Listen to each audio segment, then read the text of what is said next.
The soft hum of the airplane was drowned out by the sudden, sharp sound of a voice. "Excuse me, sir, can you move your feet? They're in the way." The man, sitting by the window, turned his head in disbelief. What happened next would change everything. Introduction and setup. It was a quiet, ordinary morning. The kind that trickles into the hours, unnoticed and unremarkable, like the stillness before a storm. Ibrahim Traoré, a man whose face had become synonymous with power and change, across Burkina Faso, sat on a flight bound for an undisclosed location. His clothes were simple, a plain shirt and worn trousers. His demeanor was unassuming as he sat in a seat near the back, blending in with the other passengers. No security detail, no entourage, just an ordinary man in an ordinary place. The hum of the aircraft enveloped him in a sense of calm. Yet beneath the surface there was a storm brewing, a clash of identities, a moment about to unfold that would test his resilience.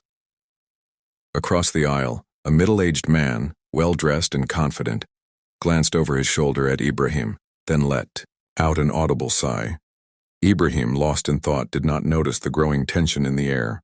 The stranger, seeing an opportunity to complain, leaned over to the flight attendant and pointed at Ibrahim's feet, resting slightly on the edge of his seat. Conflict or challenge. Introduced. The flight attendant, with a forced smile, approached Ibrahim.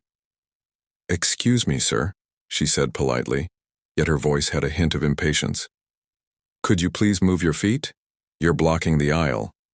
Ibrahim, slightly taken aback, shifted his legs. He had not noticed his feet encroaching, but he complied, his sense of politeness overriding his surprise. As the attendant walked away, the man across the aisle whispered to his companion, "Look at him, he doesn't even have the decency to sit properly. What a joke. No idea who's sitting next to him." The words, although hushed, cut through the calm. Ibrahim's heart clenched, but he kept his eyes forward, focusing on the quiet murmur of the cabin. He didn't respond. There was no need to, but the weight of the insult hung in the air like smoke, invisible but suffocating. Midpoint revelation or twist hours passed, the turbulence subsiding, and Ibrahim settled into a fitful sleep. His dreams were filled with flashes, his childhood, the trials of leadership and the battles he had fought. He had faced wars both on the battlefield and in the political arena, yet never had he felt such a sting. When the flight finally landed, Ibrahim stepped off the plane, barely noticing the quiet shuffle of passengers behind him. As he made his way toward the baggage claim, the events from the plane seemed distant, until a man with a familiar face walked toward him. He wore an expression of disbelief. "President Traoré?" the man asked hesitantly, his voice barely a whisper. Ibrahim stopped in his tracks, the reality dawning on him. This man knew who he was. His identity, unknown to the rest of the passengers, had just been revealed. Climax, emotional breakthrough. The man, a journalist, had been on the same flight. He had been the one to witness Ibrahim's humiliation, unaware of the weight that the president carried on his shoulders. He had seen the look of disrespect, the haughty sneer from the middle-aged passenger who had no idea that the man he had mocked was the very leader of Burkina Faso. "I'm sorry, Mr. Traoré," the journalist stammered. "I had no idea. I saw you, and I judged you, thinking you were just another man. But now I see." Ibrahim, standing silently, placed a hand on the journalist's shoulder, his eyes calm but filled with something deeper. Something that came from having weathered storms much fiercer than this. "You saw me as just a man, and perhaps that is the greatest compliment," he said quietly. "For in my life I have fought to be seen not for my position but for who I am." The journalist, humbled by the revelation, could only nod. Ibrahim smiled faintly, but there was no anger in his gaze, only understanding.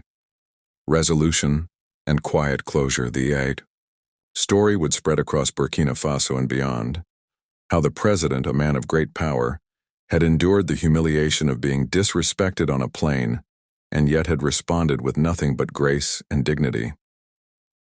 As Ibrahim stepped into the sunlight, outside the airport, he felt something shift within him. It was not the anger or frustration that one might expect, but a quiet resolve. In that moment, Ibrahim realized that his leadership had never been about commanding respect. It was about earning it through his actions, his integrity, and his capacity to forgive. The flight that had seemed so ordinary had, in the end, transformed him. It was a reminder that true power lay not in titles, but in the ability to remain humble, even when the world forgot who you were. Call to action. If this story touched your heart, consider subscribing for more inspiring tales of hope, healing, and unexpected kindness. Hit the like button and share this with someone who needs it today.